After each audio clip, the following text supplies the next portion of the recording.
안녕하세요. 박주공입니다. 오늘 밤 8시입니다. 대한민국과 이라크가 2026 피파 월드컵 아시아 3차 예선에서 맞붙습니다. 두 팀은 지금까지 23번 맞붙었고요. 한국이 9승 12무 2패로 앞서 있습니다. 승리가 우리가 더 많긴 한데 무승부가 12번으로 상당히 많습니다. 물론 이라크의 승리가 2번이라서 우리가 질 일은 없다 이렇게 볼 수 있겠지만 그래도 이라크가 만만한 상대는 아닙니다. 그래서 이번 경기에서는 반드시 우리가 결과를 얻어야 하는 그런 경기입니다. 오늘은 이번 이라크전에 대한 선발 명단을 한번 예상해 보겠습니다. 그 전에 일단 이 전에 있었던 요르단전 선발 라인업부터 한번 보고 가겠습니다. 최전방에 주민규가 있었고요. 이선에 황희찬, 이재성, 이강인, 그리고 중원에 박용우, 황인범, 그리고 포백은 이명재, 조유민, 김민재, 서령우, 그리고 골키퍼는 조현우였습니다. 여기서 가장 눈에 띄는 건 황희찬 선수의 선발 출전이었죠. 손미 선수가 부상으로 이탈했기 때문에 이 자리를 누가 대체할까 했는데 황희찬 선수가 나왔습니다. 하지만 안타깝게도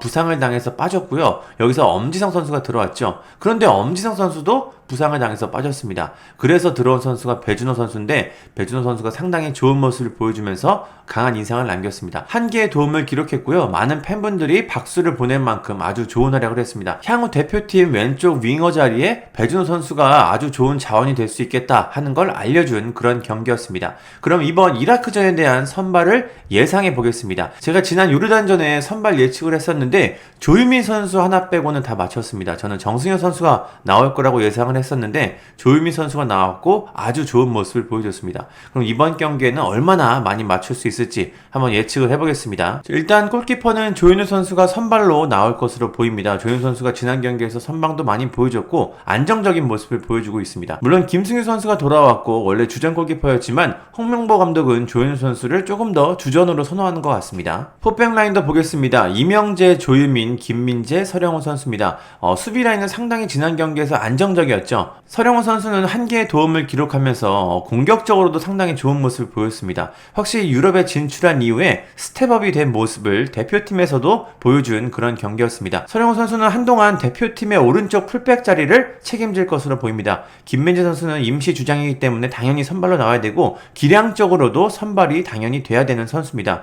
그리고 조유미 선수가 조금은 의외였습니다. 정승현 선수가 있어가지고 저는 조유미 선수가 선발 기회를 받지 못할 거라고 예상을 했는데 선발로 나왔고 김민재 선수와 함께 좋은 호흡을 보여줬습니다. 조유미 선수는 키도 크고 발밑도 좋아가지고 안정적인 센터백을 구축할 수 있는 선수입니다. 그리고 이명재 선수도 좋았죠. 왼쪽에 박민규 선수가 있긴 하지만 대표팀 경험이 없기 때문에 일단은 이명재 선수가 선발로 나올 가능성이 상당히 높습니다. 이번 경기가 굉장히 중요하기 때문입니다. 다음은 중원 라인입니다. 이번 경기에서도 박용우, 황인범 선수가 주전으로 나올 것으로 보입니다. 박용우 선수는 아시안컵에서 상당히 실망스러운 모습을 보여줬는데 지난 요르단전에서는 아주 안정적인 모습을 보였습니다. 거기에 황인범 선수와 함께 3선에서 호흡을 맞추니까 조금 더 안정적인 모습을 보여줄 수가 있었습니다. 원볼란치보다는 투볼란치로 박용우 선수의 수비적인 부담을 조금 줄여주는 게 훨씬 더 박용우 선수를 더 효율적으로 쓸 수 있는 방법인 것 같습니다. 그리고 2선에는 배준호, 이재성, 이강인 선수가 아마 선발로 나오지 않을까 싶습니다. 이재성 선수는 말할 것도 없죠. 중원에서 굉장히 많이 헌신하고 많이 뛰는 선수이기 때문에 우리 대표팀에 꼭 필요한 선수입니다. 그리고 오른쪽에 이강인 선수도 마찬가지입니다. 지난 경기에서 상대 선수들에게 많은 집중 마크를 당했었는데요. 그로 인해서 2명, 3명 정도의 선수를 끌어당기고 거기서 공간이 발생할 수 있게 만들어줬기 때문에 이강인 선수의 출전은 상당히 필수적입니다. 손흥민 선수가 없기 때문에 이강인 선수는 반드시 나와야 되는 선수입니다. 그리고 저는 배준호 선수가 왼쪽 윙어로 나오지 않을까 싶습니다. 물론 이동경 선수가 있고 최근에 대체 발탁한 이승우, 문선민 선수가 있긴 하지만 배준호 선수가 보여준 그 임팩트가 워낙 강력했기 때문에 홍명보 감독도 배준호 선수가 선발로 나와도 될 것 같다는 아마 생각을 했을 것 같습니다. 이승우, 문선민 선수 같은 경우에는 아마 후반 중반쯤에 교체가 돼서 경기장에 나오지 않을까 싶습니다. 당장 선발로 나오기는 좀 쉽지 않을 것 같고 아무래도 대체 발탁이고 훈련 기간도 짧았기 때문에 배준호 선수가 선발로 나올 가능성이 가장 높아 보입니다. 추전방에는 주민규 선수가 선발로 나올 것 같습니다. 지난 경기에서 조금 아쉬운 모습을 보였죠.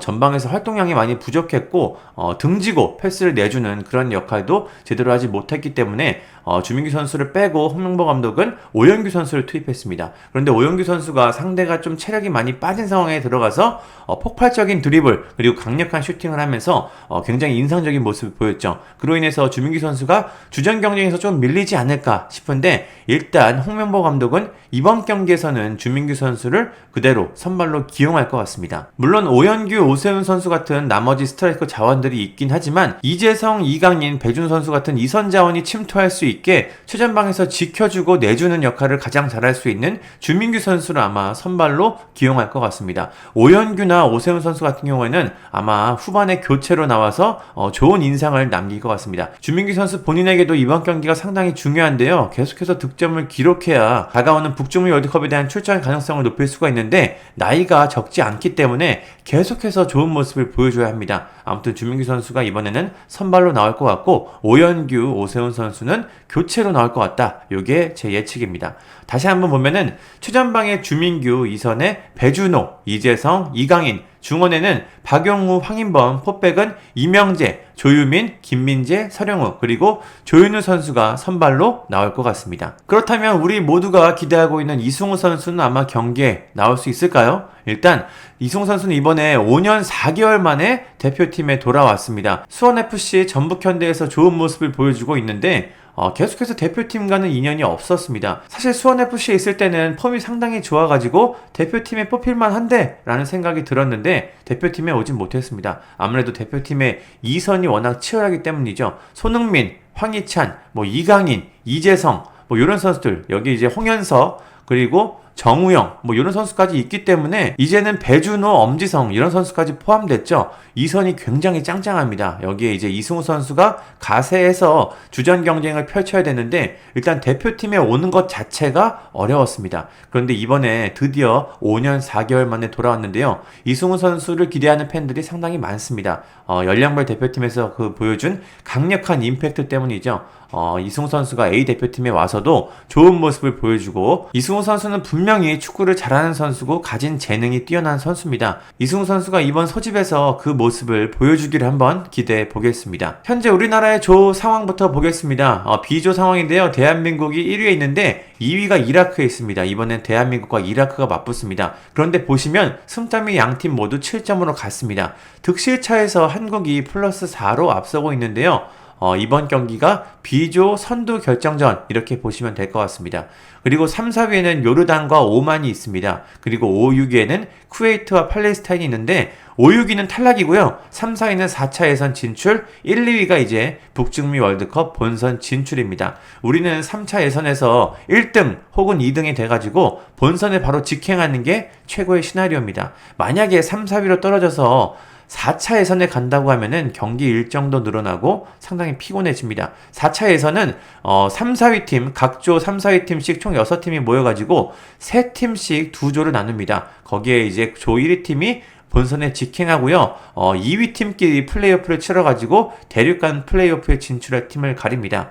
말만 들어도 상당히 피곤하죠. 우리는 1등 혹은 2등 해가지고 3차 예선에서 직행하는 게 최고의 시나리오입니다. 나머지 일정들도 한번 보겠습니다. 일단 이번 이라크전이 끝난 뒤에 11월에 원정 경기가 2번 있습니다. 쿠웨이트, 팔레스타인이 있고요. 여기서 팔레스타인이 원정이 있는데 요거를 지금 전쟁 중인 팔레스타인 원정 갈 수 있다고 해가지고 조금은 우려가 되는 상황입니다. 그리고 2025년 3월에 홈 경기가 2번 있습니다. 오만 요르단전이 있고요. 그리고 6월에 이라크 원정 그리고 쿠웨이트 홈 경기가 있습니다. 이렇게 총 10경기가 치러지는데요. 대한민국은 지금까지 조 1위를 지키고 있습니다. 이런 분위기를 계속 이어가지고 북중미 월드컵 본선 직행을 확실하게 이뤄냈으면 좋겠습니다. 오늘 대한민국과 이라크의 경기 8시입니다. 한번 기대해 보겠습니다. 감사합니다. 구독과 좋아요는 저에게 큰 힘이 됩니다. 감사합니다.